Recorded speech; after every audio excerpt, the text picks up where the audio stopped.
Good morning to ya. Let's get the show on the road here. Got another good show. Hope you enjoyed that great opening. We decided to go with a canned opening, and hope you enjoyed that. So let's we're gonna start the show with a little different video today. We saw this in the news, and there's a guy in Chicago that's been taking cold plunges every day for a year, 2 years. During the summer, he had hundreds of people out there with him, and they had to, I guess technically it's illegal to be jumping in the lake right there, and he had hundreds of people during the summer come out, and they had to get the police to shoo people away, but this guy still comes out every day and jumps in the lake, no matter what the temperature is, whether it's 10 degrees, 20 below, whatever. So they did a little segment on him, so let's watch this. As the sun rises over frigid Chicago, Dan O'Connor chips ice from ladders along Lake Michigan so that he can seemingly defy all common sense and do this. Stunning from every angle. This guy's crazy. The painfully Arctic plunge into today's 35-degree water, especially jaw-dropping, knowing the 56-year-old beverage salesman.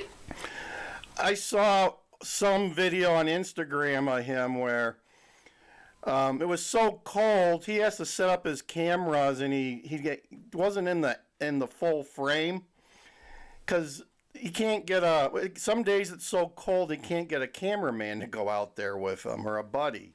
And it dives daily and has since 2020. There were the 3 Ps that were happening, and that was the pandemic, protests were going on, and politics. And I came down here hungover, and I jumped in. It was like a new awakening.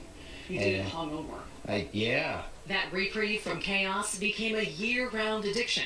I'll be real, NBC's paying me to stand here right now, and I'm in a sleeping bag coat. You couldn't pay me enough to dive in there. What is the drive for you? Like I said, just that endorphin rush, it's attacking the day. His drive, breaking the ice with fans on social media. The first anniversary of his first jump drew hundreds. It's definitely been 100%, a mental health uptick for me. So much so, the husband and father of 3, now dubbed the Great Lake Jumper, today, alongside a friend for safety, jumped twice. It brightens the day every day, and that's why I keep doing it. Maggie Vesta, NBC News, Chicago. Thanks for watching. Stay out. So there you go. There are crazy people in the world, and there's proof of it. We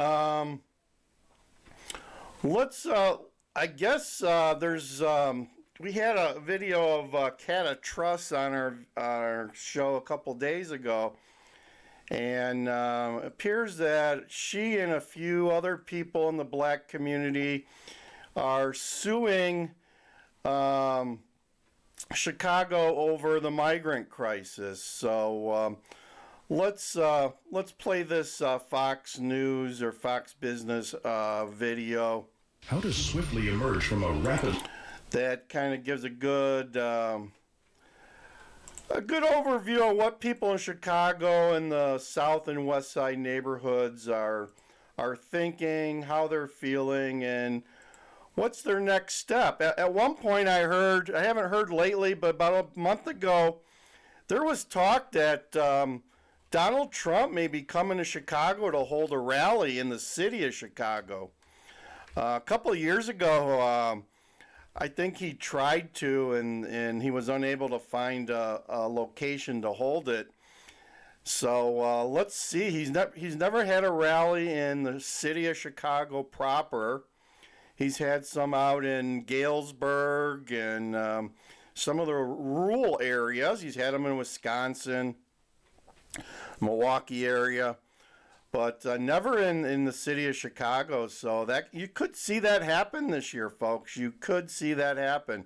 So let's watch this video. It gives a good overview of how the minorities are feeling in Chicago. I think I'm frustrated with all of it, all the way down from the president. I'll tell you why. Because the president could have stopped it. This should not be on the backs of the people here and draining our resources. That's just one of the powerful voices, one black resident in Chicago, who's had enough of Joe Biden's migrant crisis. And she's not alone. Another Chicagoan is telling the Free Press, quote, this is Kata Trust, quote, there's a humanitarian crisis in the black community, but every time we have a need in our community, we're told that there are no funds. There's no money for us. Now they're suing to stop a local field house from becoming a shelter for illegal migrants. Here now the author of the article, the Free Press staff writer, Olivia Reingold. Olivia, good to see you. Thanks for being with us. So tell us more about what you learned on this issue, on the migrants in Chicago as part of your story. Well, first, a positive update, which is the city of Chicago. I asked them for comment. They said they have officially backed off of their plans to convert this field house into a migrant shelter. But what did I learn on this story? I learned that these are all people, these are all lifelong Democrats. I spoke to a former Obama intern, someone who grew up canvassing for the NAACP, pro-reparations voters, and these are people who feel And the minorities of Chicago are really pissed off. Really, really pissed off. completely betrayed by the Democratic Party and would like to be Democrats, but just cannot get behind what they stand for these days, especially on immigration. I want to fully recognize that we are all profoundly pale people. And we're talking about this issue that is impacting the black community in Chicago, but it impacts everyone in this Oh, it's impacting everybody. It's not just for the city anymore, folks. nation. And I think that that's the point of your article. In New Hampshire, the voter analysis has come out just like in Iowa. They're coming to a door near you. Number one issue is immigration. It is a wide open border. But do they understand that in order to reverse this devastating policy that is at everyone's doorstep, they have to vote differently in these national elections? This is not about Brandon Johnson. This is about Joe Biden and all of his cronies. I am not quite sure that everyone gets that quite yet. I think that there are two camps. I think that there are people, everyone is definitely certain that they are not going to vote for the same Democratic leaders, again, locally. But nationally, probably only about half of people say, I'm going to sit the presidential election out, and I did even speak to a few people who, in a matter... That's wrong, folks. You got to vote. You got to make your vote count. You need to understand who's doing this to us. It's our local leaders, but also national leaders that are really the cause of this problem. ...of months went from, full-blown Democrats to now Trump voters. I think it's fascinating that they say, you always tell us when we need something, we need some help, that there's never any money, but all of a sudden, all of this money is flowing to migrants, and how far they'll go for non-citizens. Funny how that happens. But when your own people are struggling, there's no cash. That's exactly right. I looked into the placement of these shelters throughout Chicago, and they actually do seem to be somewhat evenly distributed, but in black communities, they say it stings so much more because they're seeing schools that were shuttered for them, health clinics that were shuttered for them, miraculously reopened, and Funny how that happens, yeah. showers that haven't run in years are being repaired overnight. All of these improvements are being made for migrants and not, their own citizens. We're angry for them, and we're angry for the whole nation. Olivia, thank you so much. Olivia Reingold. Yeah, just as a reminder, there's 66,000. Before the migrants came, there was 66,000 American homeless people, homeless vets, families that were homeless, 66,000. And there was really no, effort to get them off the street. No, no, no, no. Okay, so yesterday I traveled the Union Pacific metro tracks again quite a bit. No sign of migrant buses, no sign of migrants. I actually stopped at 2 metro stations in Glenview downtown, and North Glenview. So you'll be able to see those videos shortly in a video as I try to do some more migrant hunting. But we did not come up with any migrants. We saw a nice, cool looking Porsche, but no migrants. So I'll put a video out there in the next couple of days. You might even see some shorts. So that's 2 videos for you today. I've got one more to show you. Good summary from our favorite reporter, Casey Cronin. Important healthcare announcement. So let's get this one all queued up and we'll play it. It gives a good summary of where we're at in Chicago with the migrant crisis. So here we go. Made available for municipalities that help in the handling of asylum seekers that are being bused to Illinois from Texas. The funds are part of an Illinois Department of Human Services program. Meanwhile, Chicago officials say they are positive. So there, JB's going to offer he's got $17 million to dangle carrots in front of some of these other suburbs, which haven't been named yet, that are going to help Brandon and take in some migrants, illegals. Efforts Border to buddies. open additional migrant shelters. Casey Cronin is live in Studio 32 with more details. Casey. Hi, Tia. City officials tell us they are prioritizing resettlement services as a way to create more beds in the 28 shelters. So they're working on getting people through the system and into low-income housing, which there's always been a shortage of in Chicago. And all of a sudden we got loads of low-income housing, it appears. That already exist. A spokesperson with the mayor's office says this comes in an effort to stay within the constraints of its new arrivals budget. Yeah, they also say they're Brandon running low on funds, and Joe Bergen is not going to send any, so he's just like you and I, folks. He's got to watch his spending, and his credit cards are loaded to the max. Focus right now is placing families and migrants with disabilities into shelter. Just yesterday, Governor Pritzker announced $17 million in additional funding. Most of it will be made available to suburbs that agreed to house migrants. $4 million will support 13 Illinois welcome centers, and $2 million will go to... Not sure what we need to do with 13 welcome centers. That just seems kind of fishy to me. Sounds like the governor's got a plan to push this all throughout the state. Just my gut feeling.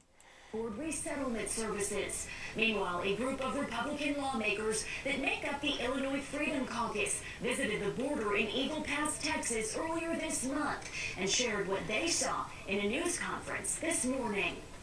In 1 week last summer, 57 bodies were found on this farm. The garbage, the clothes, the human biological matter, and other debris piled and scattered all over the border area is also an attack on the private property of all these landowners. The migrants know about our weak immigration policies, even if this means crossing dangerously, and many of them are dying. Tell me, Governor Pritzker, tell me, President Joe Biden, how is this humane? Today marks the 4th consecutive day that city officials aren't expecting any buses at its landing zone. To date, Chicago has welcomed nearly 35,000 migrants from the southern border. Tia? All right. So there you go there. I also have, here's a guy, JLR Investigates, this channel here. If you want to see what's going on in the border, on the border, around the border, check out this guy's channel. He's got loads of border. He's been down at the border creating raw footage. It's pretty provoking stuff.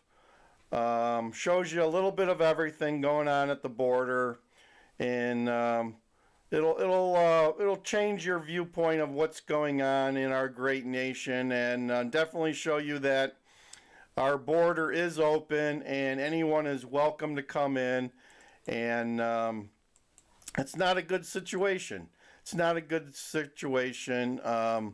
Check him out. And then also our buddy Adam, you can check out his channel. He's a reporter that we've been featuring on our reports here on a ongoing basis. Right here, Adam Klepp of K-Gun in Tucson.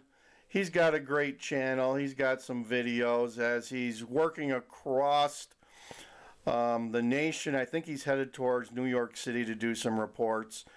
But he's got some great videos here. He was in Chicago about a week ago. And does great work. So check out Adam Klepp and JLR Investigates. So that's all I have for you today. Hope you enjoyed the opening. I'm going to play the opening again as we go to the outro here, and I hope you enjoy that. And nothing better than the Star Spangled Banner to get your day going, folks.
Okay, folks, and as we always end every show, God bless Donald Trump and the United States.